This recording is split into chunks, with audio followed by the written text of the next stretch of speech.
मैं सख्त गर्मी के मौसम में लाड़काना के वुमेन टेक्निकल स्कूल में लेक्चर दे रहा था। जैसे ही लेक्चर ख़त्म हुआ, एक भारी भरकम लेडी इंस्ट्रक्टर मेरे पास आई। उसने मुझे साइड पर बुलाया और अपना मुंह ज़रा मेरे मुंह के करीब लाकर आहिस्ता से मेरे कान में कहा, सर सब लड़कियां कह रही हैं आपने टी शर्ट उल्टी पहनी हुई है।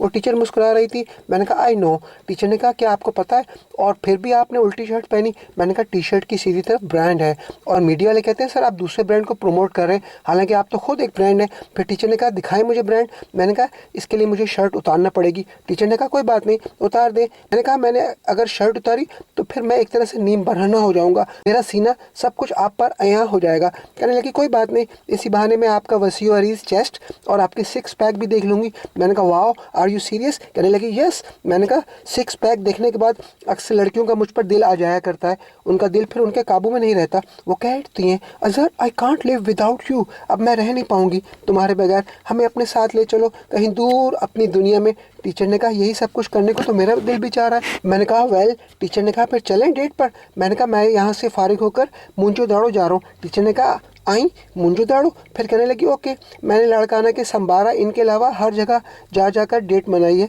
लेकिन कभी मुंजो दाड़ो में जाकर डेट मनाने का मेरे साहब बॉयफ्रेंडों का ना तो कभी ज़ौक था और ना ही किसी को मुंजो दाड़ो जाने का शौक था। मैंने कहा लेकिन मेरे साथ पुलिस स्क्वाड भी साथ होगा। कहने लगी पुलिस की क्या ज़रूरत है, वो ऐसे ही हमारी प्राइवेसी में दखल अंदाजी करेंगे। मैंने कहा लेकिन मुझे तो अकेले हर जगह एक्सप्लोर करना पसंद है, मुझे लग रहा है आप मेरी प्राइवेसी में मुखल हो रही हैं। कहने लगी आपको इतनी अच्छी गोरी चिट्टी और ज़रा सी मोटी? मैंने कहा ज़रा सी नहीं बल्कि अच्छी खासी मोटी कहें। कहने लगी आप मुझे छोड़कर अकेला जाना चाहते हैं? लाड़काना का हर गहरा और वगैरह नथु खैरा मुझ पर जान छिड़कता है जान और मरता है। मैंने कहा ना तो मैं नमक और काली मिर्च हूँ जो आप पर छिड़का जाऊँ और ना ही मुझे आप पर मरने मिटने का शौक है, मुझे तो अभी बहुत सी चीज़ों को एक्सप्लोर करना है। कहने लगी देख लेना आप बहुत पछताएंगे, रात को सोएंगे तो मैं आपके ख्वाबों में आऊँगी, हाँ आपको इतना सताऊँगी इतना सताऊँगी इतना तड़पाऊँगी इतना रुलाऊँगी। मैंने कहा ये सब कुछ आप मेरे ख्वाब में आने की बात करेंगी? कहने लगी और क्या ना, ऐसे थोड़ी ना मैं जान छोड़ूंगी आपकी, मेरा नाम भी फप्पे कुटनी है, फप्पे कुटनी। जब कोई लड़का सीधी तरह डेट पर चलने को तैयार नहीं होता तो मैं उसको कूट कूट कर वो बुरा हाल कर देती हूँ। बिलाखिर वो क्या उठता है ठीक है बाजी मैं आपके साथ डेट पर चलने को तैयार हूँ। मैंने कहा मैं आपकी बातों से डरने वाला नहीं हूँ। अच्छा ये बताइए आपको मेरे अंदर क्या अच्छा लगा? कहने लगी आप तो मुझे सर से पैर तिकर अच्छे के अच्छे ही लगे, बल्कि बहुत अच्छे लगे। मैंने कहा गलत, बिल्कुल गलत, कोई एक बुराई मेरे अंदर की बताई वरना मैं समझूंगा आप फ्लर्ट करेंगे। कहने लगी अच्छा हाँ एक बुराई है आपके अंदर, आप ये चूर चढ़ीतियाँ और नखरे करते, ये बड़ी बुरी आदत है आपकी। आपको चाहिए फ़ौरन से मेरा हाथ पकड़कर अपनी गोद में बिठाकर और घुमाने ले चलें। मैंने कहा गोद में? अपना वज़न तो पहले कम करें। कहने लगी कोशिश तो कर रही हूँ, आज मैंने सोचा था 6 के बजाय 5.5 रोटियाँ खा लेने के बाद हाथ रोक लूँगी, मगर रोक नहीं पाई। सिरी पाए हों तो 6 के बजाय 8 भी खा लेती हूँ।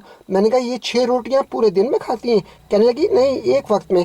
मैंने कहा इसका मतलब 6 तिया 18, अस्तगफुरुल्लाह, 18 रोटियाँ, और ये रोटियाँ इतनी सारी पकाता कौन है? कहने लगी क्या होटल ख़त्म हो गए हैं क्या? आजकल तो वैसे भी ऐप आ गई हैं, ऐप पर ऑर्डर कर देती हूँ, आधे घंटे में रोटियों की लाइन लग जाती है। मैंने कहा लाइन क्यों? कहने लगी अकेली मैं सिर्फ थोड़ी ना रोटियाँ खाती हूँ, मुझसे जो छोटी बहन है फप्पे कुट्टी नंबर 2 वो भी मेरी तरह 6 रोटियाँ खाती है। वो कहती है बाजी जब आप इतनी रोटियाँ खाती है तो मैं पीछे क्यों हटूँ? मैं थोड़ी देर के लिए खामोश हुआ तो कहने लगी आपकी खामोशी को फिर मैं हाँ समझूँ, डेट पर चले? मैंने कहा पानी। कहने लगी क्या हुआ? मैंने कहा हार्ट फेल हो जाएगा अगर मजीद मैं यहाँ रुका। फिर मैंने कहा बाजी जी अस्सलाम वालेकुम। कहने लगी फिर कब मिलेंगे? मैंने कहा सी यू, कभी भी नहीं।